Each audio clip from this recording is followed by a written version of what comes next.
know what?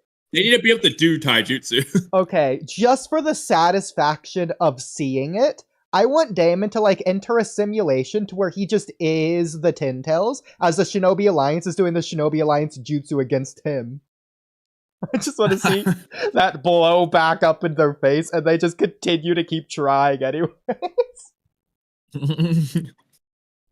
That would be awesome. Yeah, I think Madara and Obito would have won if that was how the Tentacles worked. Hey, that's a They great just all segue. died. The whole Nintendos. alliance killed by that jutsu. Shikaku's like, oh shit, my plan failed. My plan backfired, literally. Yeah, in the worst way possible. Actually, that'd be interesting. I didn't just Do you get my think- squad killed. I got my entire Shinobi Alliance killed. Okay, that's kind of interesting. So, how do we think Daemon's reflection works if we stretch it? Do you think it's possible that Shikadai, in any kind of regard, could have been hit with Daemon's reflection, assuming that was the case? Not Shikadai, Wait, what? Shikaku. So Shikaku tells HQ exactly what to do, and they do it. Does Shikaku get hit in any scenario? Well, so one of the issues is when it comes to like the imagination reflection, do you need to be like in front of Daemon or like across the world? If Shikaku's just imagining in his head this strategy. Well, also the other thing is, like, if you're for example, if Kawaki imagined Boruto attacking Daemon, what happens? Does Kawaki get reflected? Does Boruto get reflected? Do they both get reflected? Does neither get reflected? That's because awesome. they only ever did it, like, you know, because that's what Shikaku would be doing here. Yeah. So would he take on the full force of the Alliance jutsu, or would the Alliance get hit and not him, or neither? You know. See, what I'm thinking here is a couple different possibilities. Let's just say the Alliance, for whatever reason, is fighting with a Baryon mode mindset. They got the superfluous thoughts, and just whatever Shukaku tells them to do, they're just doing on instinct. Their body's moving on their own based on Shukaku basically mentally puppeting them. Like, and at that point, they have no intent. So the general reflection would still reflect back on them, but the imaginative reflection, I don't know if it would go to them or to Shikaku. Exactly. That part I don't know, because I kind of wish now that nobody really mentioned this before, but yeah, I really wish that like either Amado explained that or somebody tested it, or that they can at least test this in the future. Because now that I've said it, I'm gonna be kind of disappointed when they inevitably never address this. Man, Kawaki's gonna be so mad he never thought of this. Exactly. So another possibility that I was thinking, let's just say Shikaku's born as a Yamanaka, and Hinata's randomly at HQ giving him the long range mind transfer jutsu, and Shikaku's mind transfer jutsuing into one of the Sarutobi clan members who's doing the fireball fire cell jutsu onto the Tin Tails, or whatever jutsu that was. Does it go to the Sarutobi member only, or does it go to Shikaku because he's mind transferred into them? Well,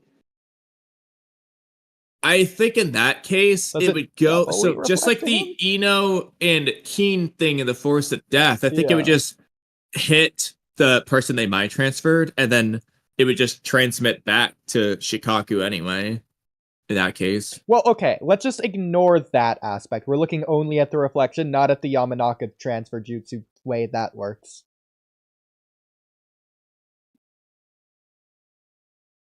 I mean, in that case, the mental aspect is coming from Shikaku. So it depends on whether it's gonna like take the mental, the mind and body that is currently there, which would be Shikaku's mind and, you know, Hinata's body, or if it's only just going to look for the mind, in which case it's good. Well, then again, the mind is in Hinata's body, Yeah, so that's a it might good just go to where point. the mind currently is. I don't know if there's any way to track it back to Shikaku based on that, other than possibly whatever like chakra connective thread Ninshu nonsense might somehow work its way magically back to Shikaku, whatever paper I trail think they're it would following. reflect onto Trace the it. person he's mind transfer, stealing. Okay. I think I agree. And then from yeah. there, it might just affect Shikaku anyway, as we've seen with, but. Yeah. Okay. The next one would be Shikaku just does have Chiyo's puppet strings, and they're like 500 miles long, and he just is literally physically moving the Alliance, but it's the Alliance doing it. I mean, another situation that's a little bit more feasible is just like the 6 paths of pain. Like, oh yeah, that's interesting. Would Daemon reflect onto the Diva path, or would it reflect all the way back to Nagato? I mean, now that you say it, I feel like it would just reflect on the Diva path. That's the thing. I feel like that is the safe answer. Like, it's possible it goes all the way back to Nagato, but I think it would just reflect onto, the immediate source in that case. Especially since like Nagato's like mind is like in the Diva path anyway. Yeah. In a sense. So I agree. Okay. Okay. Well, that one's kind of interesting because like Nagato's mind isn't in there, but he is controlling them also mentally. So it's almost like he duplicated his mind, but not really. Yeah, it's like his mind is just in all 6 at the same time. Yeah. Like bro's like a he's talking through master. them, seeing through them, everything just connected. Just one consciousness spread out. Exactly, it's weird. Okay. Like I can imagine what that would be like.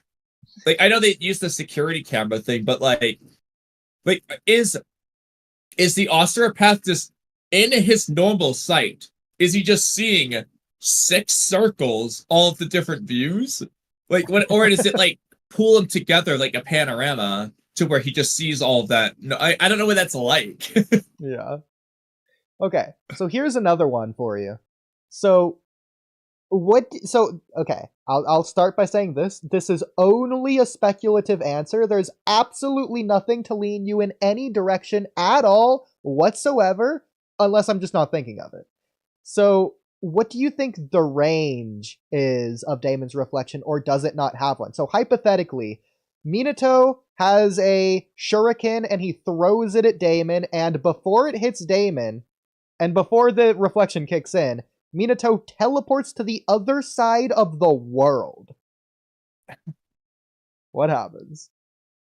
Well, okay, I'm going to entertain your hypothetical, but I do think there is a flaw in what you said. I agree. But the moment he throws the shuriken, it's already reflecting. I agree, but we'll ignore that for now.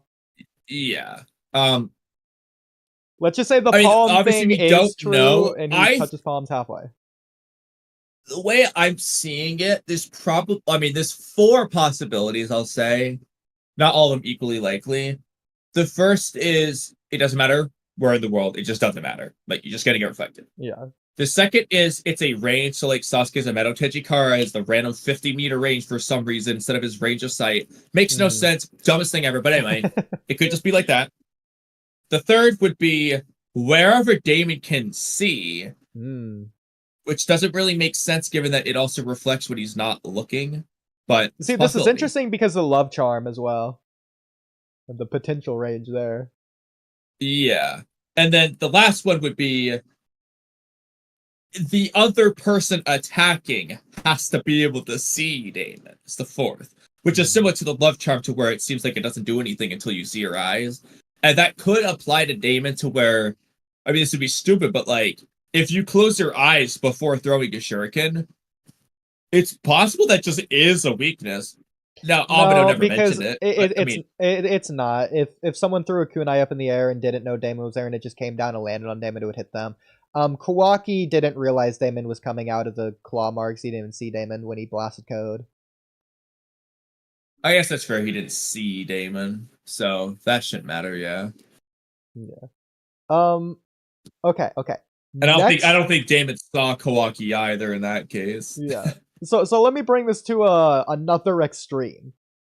Obito does the fire dragon spiral dance technique, whatever that thing's called, the double helix flower fire, whatever, blah blah blah. Blast dance or something like that. Yeah, that. And again, we're just gonna say reflection doesn't kick in immediately, and Obito goes to Kamui before the reflection kicks in. What happens here?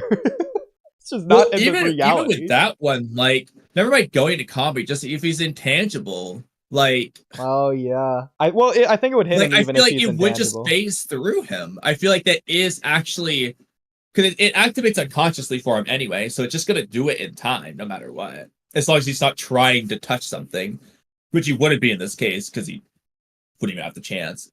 So I feel, I mean, that it gets into, is the reflection just gonna automatically bypass it to where that doesn't matter? I think so, yeah. The thing is, it seems to do the literal attack, at least with the physical actions reflection. It would just reflect the literal fire. If Obito's intangible, it's just gonna go through him, I think. Not gonna matter. See, I'm not so sure. It seems like it's kind of a mix of both. That sometimes it spawns the projectile as is, sometimes it doesn't spawn the projectile, but it does just inflict the damage itself. Yeah, well, it seems like with those, usually it's when they do the physical attack, or it's going to be a physical action. It seems to reflect that. But when it's in their head, see, that one's also vague though, it's because for example, with Kawaki's in his head, they didn't I'm so mad about this still. He didn't show us his imagination. That would have been helpful to understand this ability better, to see what did he imagine. Yeah. Because hypothetically, if he imagined his ninja attack, that's different than if he imagined just his regular fist. Like, it would be helpful if he could have seen what he imagined. I still think it was a fist, so doesn't matter. With Code, when it reflected his scratches, what we know was his claws, because he had them out. Obviously, that's what he was doing. But it was just his intent. So we didn't see his hand appear at his face. But, like, hypothetically, if he was swinging the claw, what would happen then? Would it just teleport his hand to his face? Like, what would it do? I don't know. I mean, it could just spawn a new hand, which is ridiculous. But, like, what happens to the hand afterwards if that's the case? It's just stay in existence? Exactly. I want to see these things. And we haven't seen Daemon reflect anything since fucking chapter 75 when he reflected Kawaki's imagination. Yeah. Okay, let's ignore Obito because intangibility nonsense. Let's say Kaguya with her Rene Sharingan and she only teleports herself to a different dimension, not Daemon. Mid-attack. She does her vacuum fist or whatever. Just any range projectile. She launches an ash bone and then teleports away. Yeah, there you go. Yeah. See, that one's extra interesting because it's not just distance, it's interdimensional. Exactly. Like, I mean, I know that Ada's omnipotence worked across dimensions, the Ten Tails dimension, which is presumably not on Earth. So, based on Ada, Daemon's reflection might be able to do the same. There's just no guarantee. So I have an interesting one for you. I think this is such a reach, but I think this would be the coolest way they could do it. It would work under the condition. I'm gonna offer a suggestion for why it would work after too. Okay, it's not going to be mine, I guarantee it. It would work under the condition that the possibility still exists within reality. So I'll just use Obito as the example. If Obito did that in the work and teleported away, and Kakashi is just around with Obito's other Sharingan anywhere, then it would work. If that other Sharingan is destroyed, then it wouldn't work. So it's almost like Kakashi's passively doing the Kamui on Naruto's Rasengan to put it in the Kamui dimension to hit Obito. But, like, Kakashi isn't even aware of it himself. It's just the reflection, chakra, intense Shinjutsu magic just teleports to Kakashi's eye and autonomously enters Kamui that way to hit Obito. Okay, well, that's definitely an interesting idea. Yeah. Mine was gonna be different. So obviously there's other things that might be Shinjutsu, but they aren't confirmed. But as far as all the confirmed Shinjutsu goes, with maybe one exception, but I'm still going to address it, they all seem to have an interdimensionality aspect to them. The normal space-time jutsu, Code's claw marks, so literally the point is to travel between dimensions. Kashi Koji's 10 directions can see the future between dimensions. Ada's Senriga clairvoyance can see between dimensions. Her omnipotence works between dimensions. The Karma Seal seems to have some interdimensional mind space plane thing going on there. Daikoku 10 seals things in another dimension. Sukuna Hikona, you can shrink things into the Daikoku 10 dimension. With all these interdimensional things, okay. Maybe Daemon's reflection can work between dimensions. Yeah, I agree. It's like almost every Shinjutsu's doing it. And you know? if it couldn't, then I think it would brute force open a dimension just through Shinjutsu magic just to do it. Yeah, like it would just open a portal and spawn it, the attack or something. Yeah, like the Shinjutsu itself would do it. Daemon wouldn't even be aware of it, necessarily. Yeah. I mean, it's possible it wouldn't, and it's like a way to give it like a drawback. But just given that it seems like practically every Shinjutsu is doing it, then I feel like, one of the two strongest ones we've seen, the second strongest after Omnipotence, really. Yeah. Probably able to do it. Yeah. Okay.